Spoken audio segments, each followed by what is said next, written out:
종교개혁 기념주일이 우리에게 어떤 의미를 가지고 있습니까? 종교개혁 기념주일은 개신교가 탄생한 생일과 같은 날입니다. 이 개신교가 탄생한 바로 이 종교개혁이 없었다면 개신교도 없었을 것이고 장로교도 없었을 것이고 또 우리 교회도 없었을 것입니다. 그러면 우리들 자신에게는 내 자신에게는 어떤 의미가 있겠습니까? 우리 교회가 없었다면 우리는 예수를 믿지 못했을 수도 있습니다. 이거는 다시 말하면 우리가 하나님의 자녀로 태어나지 못했을 수도 있다는 거죠. 그렇기 때문에 이 종교개혁 기념주일은 단순히 500년도 훨씬 더 지난 과거의 어떤 역사적 사건을 기념하는 것이 아니라 바로 우리 교회, 바로 내가 하나님의 자녀로 중생하고 거듭나는 그 교회의 모체가 탄생한 그러한 날이기도 합니다. 자, 그런데 그 과거의 사건이 또 오늘 우리에게 또 어떤 의미가 있으며 우리에게도 과연 오늘날 종교개혁이 필요한가, 또 어떤 종교개혁이 필요한가 우리가 오늘 말씀을 통해서 살펴보기를 원합니다. 오늘날 누구나 다 종교개혁이 필요하다, 교회가 개혁되어야 된다, 그런 이야기들을 합니다. 그런데 보통 교회가 개혁되어야 한다고 생각하면 어떤 도덕적인 문제를 생각하기가 쉽습니다. 물론 그런 문제들을 당연히 포함하지만 종교개혁은 근본적으로 구원의 문제에 대한 개혁입니다. 다시 말하면 복음의 재발견이며 막혀 있었던 구원의 길을 다시 여는 것이 종교개혁입니다. 그래서 종교개혁을 복음의 재발견이라고 하는 것은 원래 복음이 없었던 게 아니죠. 교회를 통해서 복음이 전파되었고 또 하나님의 교회가 기독교 교회가 세워져 있었어요. 그런데 그 교회 가운데 구원의 길이 닫히게 되었을 때에, 그리고 그 구원의 길을 제대로 못 가도록 많은 장애물들이 생겼을 때에 바로 그 장애물들을 제거하고 다시 그 구원의 길을 여는 것이 바로 종교개혁입니다. 그래서 그것을 복음의 발견이라고 하지 않고 복음의 재발견, 이미 발견한 복음을 묻혀 있었던 것들을 잊혀져 있었던 복음을 재발견, 다시 발견한다는 것이죠. 그래서 이 종교개혁은 근본적으로 천국 가는 길을 다시 여는 것입니다. 그래서 종교개혁의 근본적인 원인은 교회의 타락인데, 그것은 도덕적인 타락뿐만 아니라 도덕적인 천국 가는 길에 대해서 잘못된 가르침이 교회를 통해서 전해질 때에 바로 그것을 고치고자, 개혁하고자 하는 것이 바로 종교개혁입니다. 그래서 모두가 교회에 나오면서 구원의 길을 가고 있다고 생각했는데 구원의 길이 아니라 잘못된 길을 가고 있었다는 거죠. 그렇기 때문에 이 종교개혁은 근본적으로 진리의 실천의 문제이기도 하지만 그 이전에 진리 자체를 알지 못해서 생긴 문제, 감추어진, 잊혀진 진리를, 복음의 진리를 다시 발견하는 것입니다. 그래서 중세의 교회가 복음으로 생명을 낳지 못하는 교회가 되었을 때에 바로 그 교회를 다시 새롭게 한 것이 종교개혁입니다. 루터가 이 종교개혁을 할 때 당시에 분명히 우리가 보통 천주교라는 로마 가톨릭 교회가 있었죠. 그 로마 가톨릭 교회도 기독교 교회입니다. 그런데 문제는 예수를 믿음으로 구원받는다는 우리가 오늘 당연히 알고 있는 그 복음의 진리가 희미해져 갔다는 거죠. 그래서 많은 사람들이 연옥이라는 것을 상정하게 되고, 그래서 또 믿음으로 구원받는 것이 아니라 면죄부를 사야 된다든지 여러 가지 하나님께서 복음을 통해서 제시한 방법이 아닌 다른 방법을 통해서 구원받아야 된다, 그렇게 잘못 생각하고 많은 사람들이 그런 길을 갔었던 것입니다. 루터도 마찬가지였어요. 그러나 루터는 거기에서 복음을 발견할 수가 없었다는 거죠. 천국을 가고 싶었지만 그 길이 자기에게 행복한 길이 아니었다는 겁니다. 복음의 길이라는 건 말 그대로 복되고 기쁜 소식이면 복되고 기쁜 소식의 길을 가면은 당연히 행복해야 되는데 그 구원을 얻고자 자기가 노력했지만 행복하지 않았다는 거예요. 근본적으로 우리가 여러 번 나온 것처럼 예수님을 사랑할 수가 없었다. 그래서 루터의 삶은 구원을 향해서 그가 할 수 있는 모든 일을 다 했지만 그러나 그의 삶은 예수 그리스도의 심판의 어두운 그림자로 뒤덮인 그런 삶이었습니다. 그래서 하늘이 열린 것이 아니라 하늘을 바라보면 오히려 두려움에 사로잡힐 수밖에 없었던 그런 상황이었습니다. 그러나 하나님께서 그를 불쌍히 여기시고 긍휼히 여기셔서 그에게 복음을 발견할 수 있도록 말씀을 통해서 성경을 통해서 복음을 발견할 수 있도록 성령님께서 인도해 주셨습니다. 그래서 그러다가 그 길을 발견하고 또 다른 사람들도 그 길을 갈 수 있도록 바로 복음의 길을 제시했죠. 그래서 복음이 회복되어서 막혔던 교회의 그 모체의 태의 문이 열리고 중생의 문이 다시 열리고 천국 가는 길, 하늘 가는 밝은 길이 활짝 교회 가운데 열리게 되었던 것입니다. 그래서 오늘 제목처럼 종교개혁은 하늘이 열리는 하나님의 은혜입니다. 그래서 우리가 종교개혁이 아니면은 우리가 천국에 갈 수도 없었다.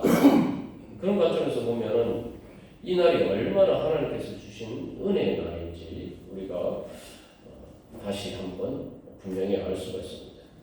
그렇다면 우리는 과연 루터가 발견한 그 복음의 길을, 그 구원의 길을 제대로 보고 가고 있는가? 우리 교회에는 그 길이 활짝 열려 있는가? 우리는 정말 그 길로 오늘 사람들을 인도하고 있는가?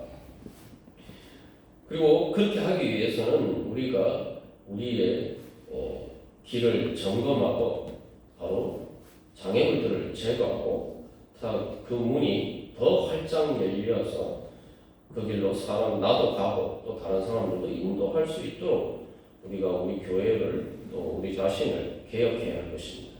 그래서 이 종교개혁의 문제는 개인적으로 보면 회개의 문제와 같고 또 공동체적인 관점에서도 교회가 다시 회복되는 문제인데 근본적으로 결국 구원의 문제입니다. 이 죽느냐 사느냐는 문제, 이건 그냥 뭐 해도 되고 안 해도 되는 문제가 아니란 거예요. 내가 살기 위해서 하나님께서 구원받기 위해서 해야 되는 문제. 그러니까 영원히 죽느냐 사느냐는 절대 절명의 문제라는 것입니다. 그래서 종교개혁은 교회의 생명을 다시 회복하는 것인데 교회의 생명이 뭐냐? 그것은 바로 교회는 하늘이 열리는 교회가 되어야 됩니다. 바로 하늘이 열리는 복음이 있어야 됩니다. 그것이 참된 교회의 생명이에요. 오늘날 유럽이나 미국에도 제가 많이 봤습니다만 화려한 예배당이 있어요.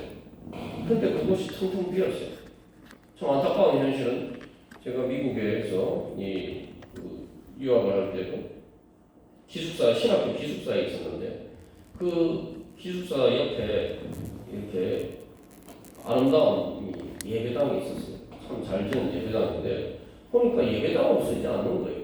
도대체 저곳이 뭐 하는 곳이냐 봤더니 그게 어떤 회사에 팔려서 어떤 회사에서 사무실로 쓰고 있어요. 그리고 제가 이 한국에 들은 소식에 의하면 그 신학교가 폐교되었다고 합니다. 참 안타까운 일이에요. 오늘날 그래서 이 화려한 예배당이 문제가 아니라 그 예배당 안에 그것을 채우는 교회의 생명이 없으면, 복음의 생명이 없으면 그 예배당이 아무 쓸모가 없는 거예요. 그러나 초대교회는 예배당이 없었지만 사실 300년 기독교가 공인되기 전까지 공식적인 예배당이라는 게 없었어요. 가정집에 큰 가정. 그래서 예전에는 뭐 이렇게 좀 그 귀족들이나 좀 여유가 있는 사람들의 집이 이렇게 컸단 말이에요. 그런 교회 가정에서 예배드렸다 우리가 나눴습니다만 초대교회는 예배당이 없었는데도 로마 제국을 기독교로 변화시켰어요. 심지어 예배당이 없어서 카타콤 지하의 무덤에서 예배를 드렸지만 로마 제국이 결국 기독교를 국교로 공인하게 될 정도로 복음이 널리 전파가 되었습니다. 그리고 곳곳에 예배당이 세워졌죠. 그래서 우리가 이 교회와 예배당을 좀 구분해야 됩니다. 뭐 통칭적으로 하면 뭐 넓은 의미로는 교회라는 말이 예배당이라는 의미로도 쓸 수 있습니다만 교회는 하나님의 생명이고 영혼이에요.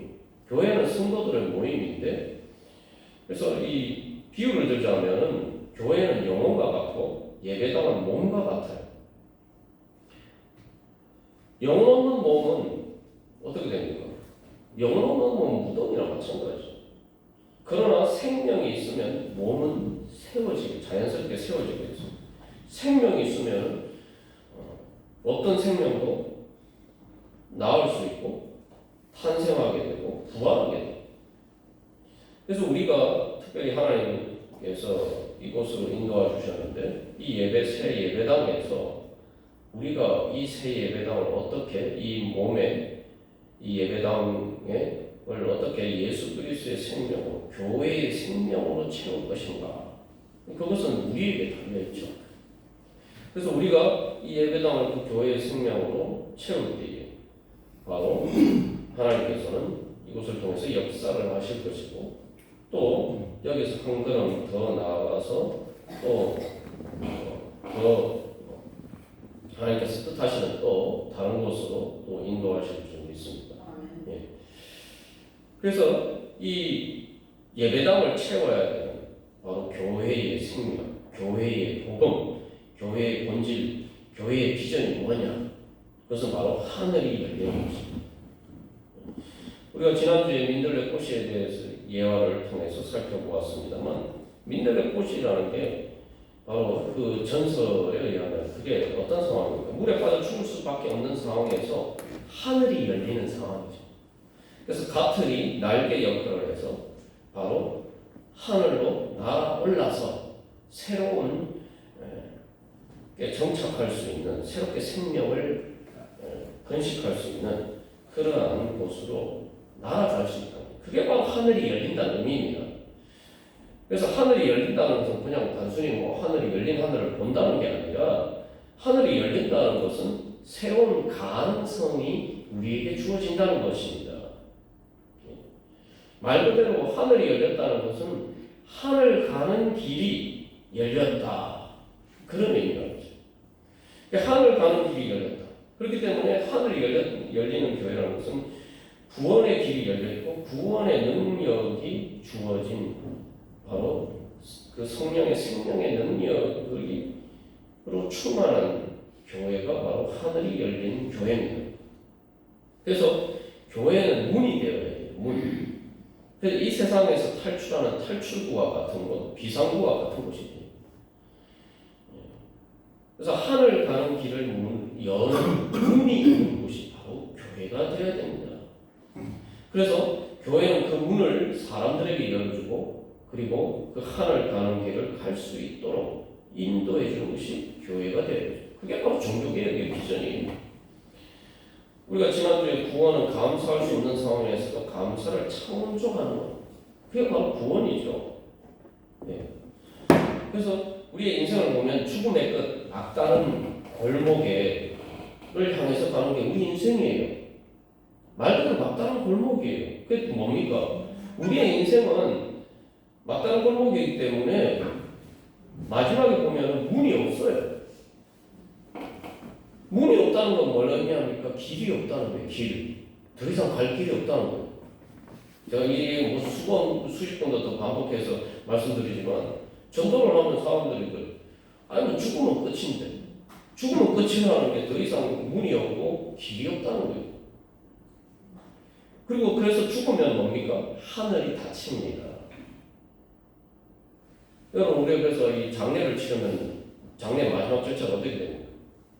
관 뚜껑을 덮죠. 이과는 뭐예요? 관 뚜껑을 덮어요.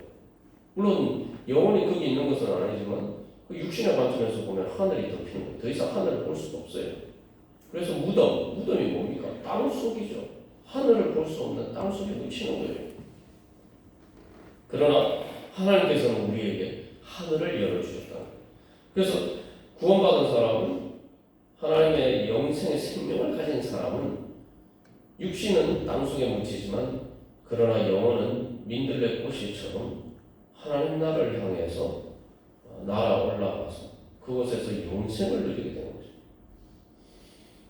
그게 바로 하늘이 열린 거예요. 그래서 예수 믿는 사람에게는 죽음의 순간에 인간이 갈 수 없는 죽음의 막다른 골목에서 하늘 가는 문이 열리는 것. 그죠? 그것이 바로 하나님께서 우리에게 주신 구원의 은혜입니다. 하나님께서는 우리를 민들레 꽃이처럼 그렇게 성령의 꽃이와 같은 사람으로 우리를 변화시켜 주시기 위해서 우리를 불러주셨습니다. 이 땅에서는 죄와 사망의 권세가 지배하는 곳이죠.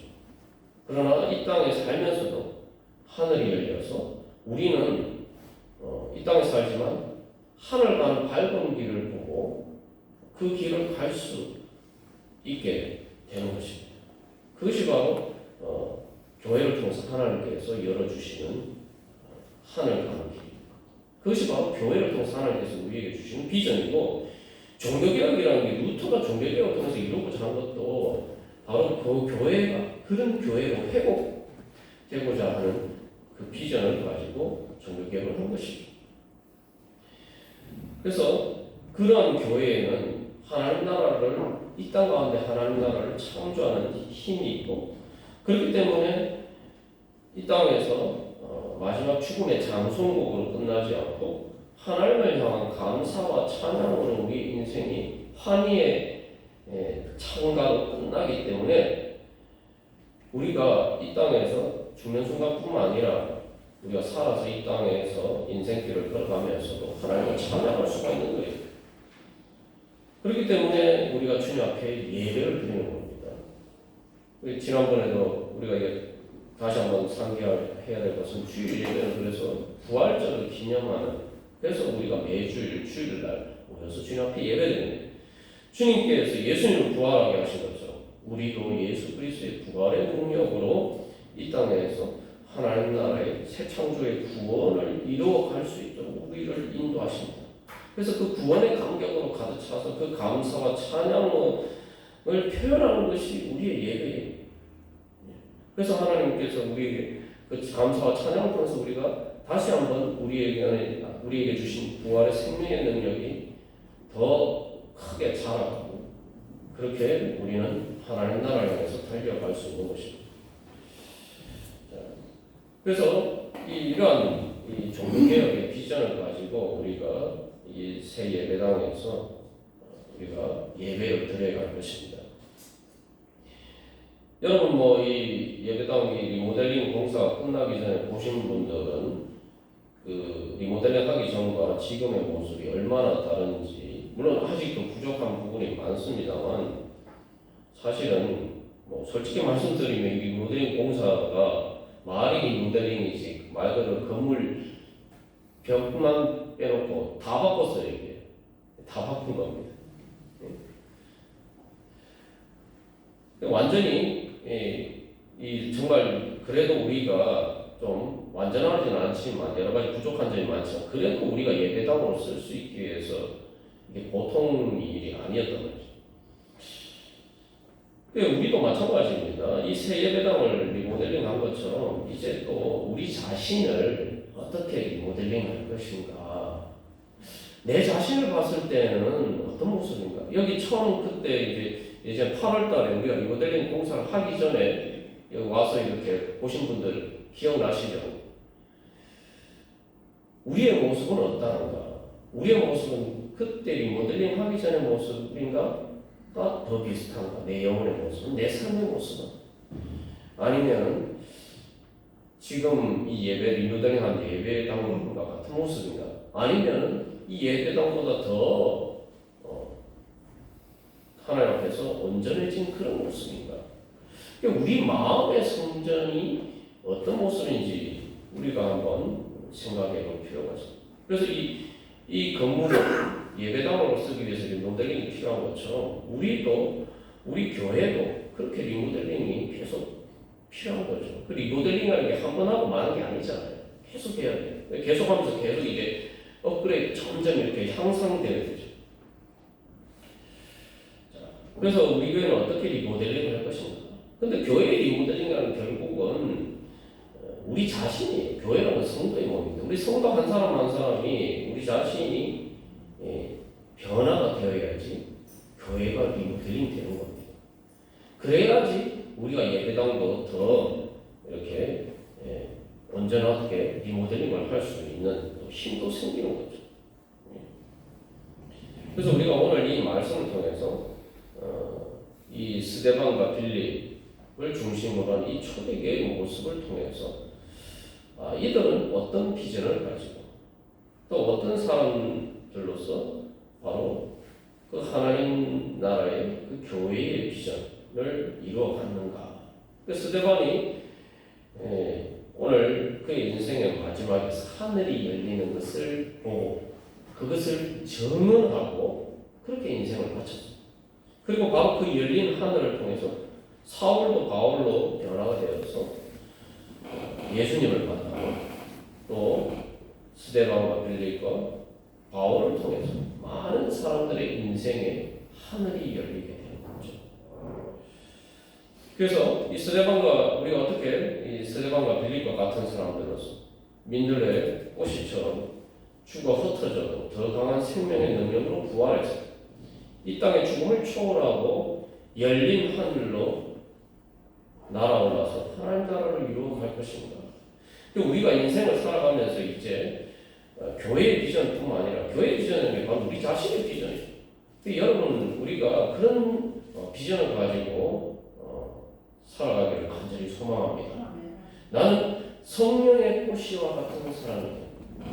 그래서 이 땅에 죽음을 초월하고 이 땅에 살아가지만 그러나 하늘이 열린 그곳을 향해서 날아올라가는 이 땅을 초월해서 하나님 나라를 이루어가는 나는 그러한 사람이 되고 싶습니다.